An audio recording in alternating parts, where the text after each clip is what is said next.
अस्सलामुअलैकुम। आज मैं आज़ाद कश्मीर के ज़िला झेलम वैली में मौजूद हूँ।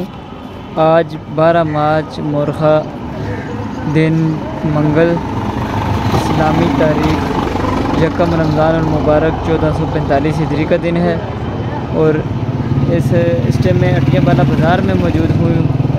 लोगों के आमदन अब बाज़ार में कम हो गई है, ये भी आपको हम दिखाएंगे इस वीडियो में।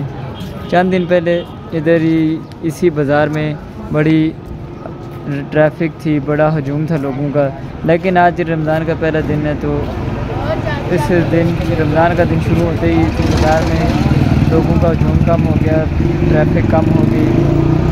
तो ऐसा लगता है कि जैसे ये इस बाज़ार में लॉकडाउन लगा हुआ है।